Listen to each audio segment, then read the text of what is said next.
nama saya Fahmi Ilham Makassar dengan NIM 20156122020. Baik, saya akan memaparkan materi mata kuliah Hukum Kewarisan di Indonesia yang ditempuh oleh dosen Ibu Inderdewi SHMH. Oke, sebelum kita memasuki materi inti, terlebih dahulu saya ingin menjelaskan apa itu hukum kewarisan. Nah, hukum waris atau yang sering disebut juga sebagai hukum kewarisan atau hukum suksesi adalah cabang hukum yang mengatur tentang pembagian harta benda dan kekayaan seseorang setelah meninggal dunia pada si ahli waris atau penerima warisan yang sah.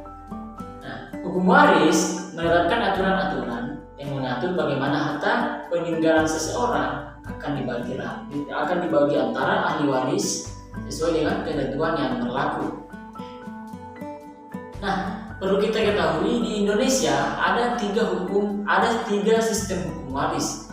Yang pertama itu hukum waris Islam, yang kedua hukum waris Barat atau yang biasa dikenal dengan perdata atau KUH perdata, dan yang ketiga yakni hukum waris adat, yaitu hukum yang berlaku sesuai dengan masyarakat tertentu atau wilayah tertentu.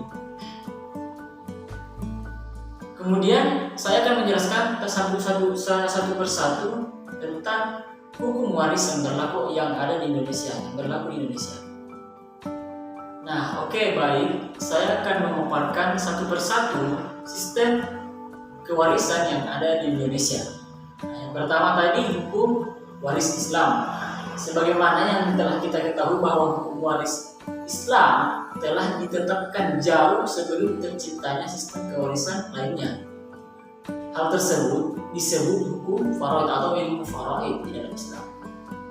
Sumber hukum waris Islam yakni ada dua, yakni bersumber dari Al-Quran dan juga hadis. Segala aturan dan ketentuan mengenai kewarisan dalam Islam itu bersumber utama dari kedua teks suci tersebut. Kemudian, menurut Prof. Muhammad Amin Suma, hukum kewarisan Islam adalah hukum yang mengatur peralihan pemilikan harta peninggalan atau tirkah sang pewaris dan menetapkan siapa-siapa yang berhak menjadi ahli waris dan juga menentukan berapa bagian masing-masing ahli waris serta mengatur kapan pembagian harta kekayaan pewaris dilaksanakan. Salah satu ahli yang bernama Muhammad Idris Samulyo juga mengatakan wirasat atau hukum waris Islam adalah hukum yang mengatur segala masalah yang berhubungan dengan pewaris, ahli waris, harta peninggalan, serta pembagiannya. Ya. Kemudian, adapun syarat-syarat mendapatkan warisan di dalam Islam, yang pertama, orang yang mewariskan atau mewaris sudah meninggal dunia. Yang kedua, orang yang menerima warisan atau si ahli waris ini masih hidup pada saat kematian si yang mewariskan atau mewaris. Yang ketiga, tidak ada penghalang untuk mendapatkan warisan. Nah, salah satu penghalang untuk mendapatkan warisan yakni dia ingin, seperti contoh, dia ingin mencoba membunuh si pewaris. Nah, itu salah satu penghalang untuk mendapatkan warisan. Kemudian yang keempat, tidak terhijab atau tertutup secara penuh oleh ahli waris yang lebih. Ini yang lebih utama. Kemudian adapun sistem pembagian waris dalam Islam. Nah, kelompok ahli waris atau anggota keluarga yang berhak mendapatkan bagian warisan terdiri dari beberapa golongan. Yakni yang pertama, ahli waris dari golongan laki-laki berjumlah 15 orang, kemudian dari perempuan ada 10 orang. Kemudian ada pun bagian-bagian dalam pembagian warisan dalam Islam, yakni yang pertama itu ashabul furud. Itu ashabul furud, dia yang betul-betul yang berhak menerima. Ashabul furud, dia yang itu ahli waris yang utama. Nah, kemudian ada pun bagian-bagiannya dari 1/2, 1/4, 1/8, 1/6, 1/3, kemudian 2/3. Kemudian Adapun asobah yakni sisa ada 3 macam. Yakni yang pertama asobah bin nafsi, yakni adalah setiap laki-laki yang dalam nisbatnya dengan si mayit tidak boleh dimasuki oleh wanita. Ini betul-betul tidak ada wanita di dalamnya dalam penerima warisan. Kemudian asabah bil ghair adalah asabah dengan sebab orang lain. Asabah bil ghair ini biasa terjadi pada perempuan yang terhijab oleh si anak laki-laki. Kemudian asabah mal ghair adalah asabah yang bersama orang lain, ya, sama dia juga terhijab.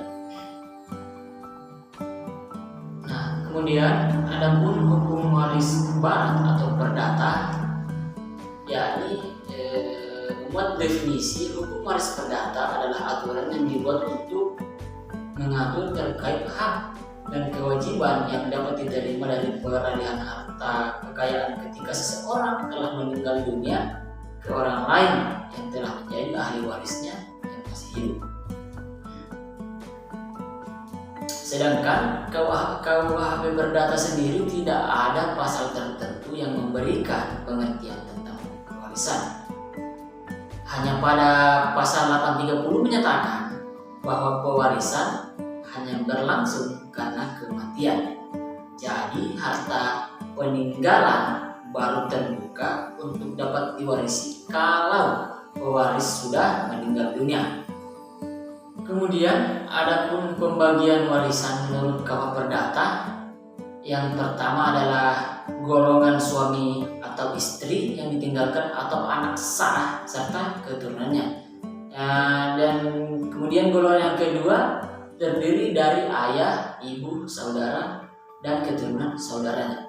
Kemudian yang ketiga terdiri dari kakek, nenek, saudara, dan pokoknya yang di dalam golongan ketiga ini dia menarik garis lurus ke atas.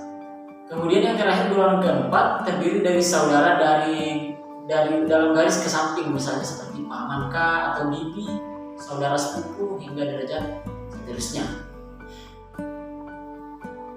Dan kewarisan menurut KUH Perdata juga terbagi dalam 3 poin, sama seperti hukum waris Islam. Dia ada pewaris, ahli waris, dan kemudian warisan. Kemudian adapun alasan-alasan seorang ahli waris tidak dapat menerima harta warisan. Pertama, apabila si ahli waris ini adalah seseorang yang dikenai putusan hakim, kemudian telah divonis dan dinyatakan bersalah membunuh atau mencoba membunuh si pewaris. Nah, ini sama dengan hukum waris Islam. Ini salah satu contoh penghalang tidak dapat seorang ahli waris tidak dapat menerima warisan. Kemudian yang kedua, apabila seseorang ini atau si ahli waris ini memalsukan atau mencoba memusnahkan surat wasiat dengan cara kekerasan serta menghalang-halangi si pewaris untuk membuat surat wasiat sesuai kehendaknya. Yang ketiga, apabila seorang ahli waris itu adalah seseorang dengan putusan hakim yang telah terbukti mencemarkan nama baik orang yang telah meninggal atau si pewaris karena melakukan kejahatan yang diancam dengan pidana 5 tahun atau lebih. Itulah alasan-alasan si pewaris ini tidak dapat mendapatkan warisan. Nah, kemudian ada pun bagian mutlak ahli waris dalam pembagian harta warisan. Yang pertama, apabila hanya ada 1 orang anak, maka bagian mutlaknya yaitu 1/2. Setengah bagian yang diterima dari harta tersebut. Kemudian apabila ada 2 orang anak, maka bagian mutlaknya yaitu 2/3 dari apa yang harus diterima. Kemudian apabila ada 3 anak ataupun lebih, maka mutlaknya itu 3/4.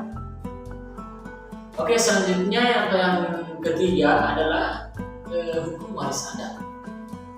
Hukum waris adat ini merupakan hukum yang memuat garis-garis ketentuan tentang sistem dan asas-asas hukum waris, harta warisan, pewaris, ahli waris, serta cara harta warisan itu dialihkan penguasaannya dan pemilikannya dari pewaris kepada si ahli waris.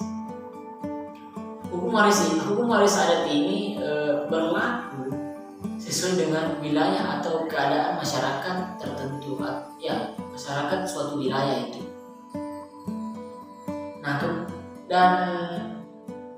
dan di hukum waris adat kita itu pembagian warisannya dia itu sesuai dengan kebiasaan atau tradisi masyarakat tertentu. Makanya di hukum waris adat ini agak sedikit berbeda karena dia mempunyai beragam cara untuk membagikan warisan sesuai dengan keadaan masyarakatnya.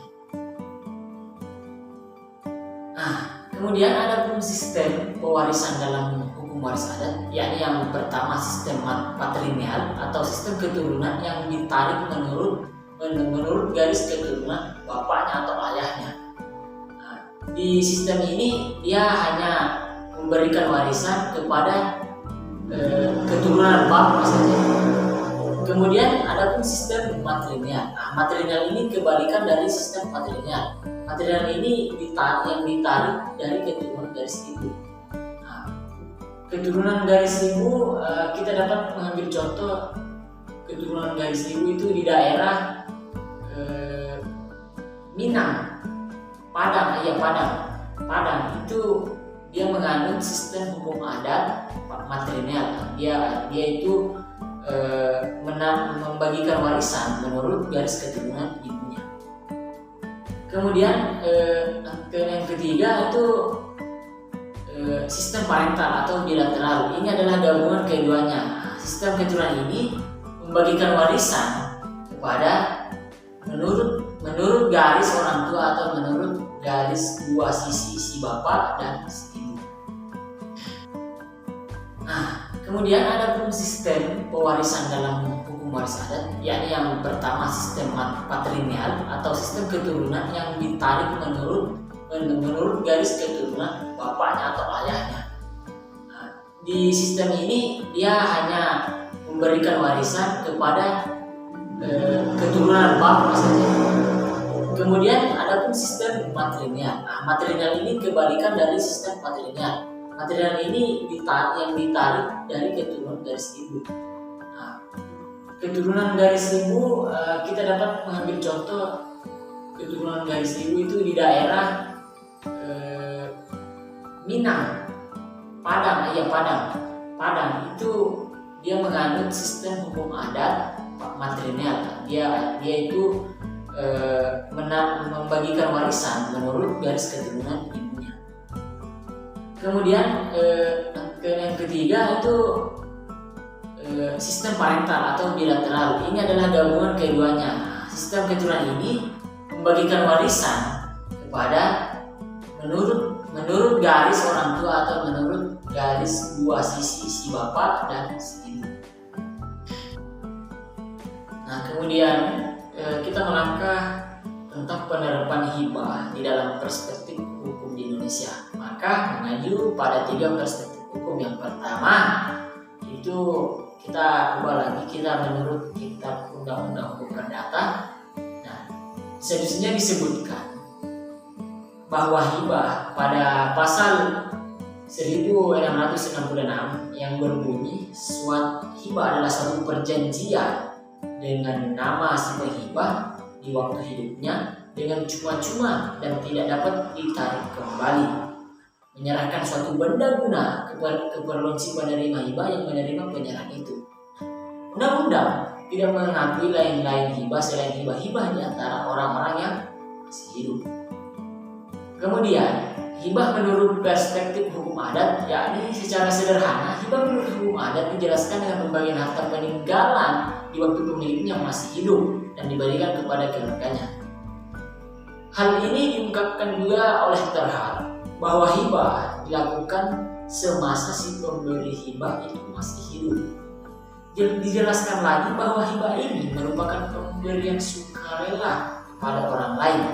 Tadi pada orang lain, dia tidak terfokus pada si waris tanpa adanya imbalan apapun itu, tanpa adanya timbal balik. Adapun tujuan adanya hibah menurut adat, yakni untuk mencegah terjadinya suatu perselisihan atau keributan atau disebut perselisihan yang timbul karena pembagian harta peninggalan dari orang tua pada kemudian hari, atau bukan termasuk orang tua juga, dia dapat orang tua yang dimaksud di sini orang tua angkatkah jika dia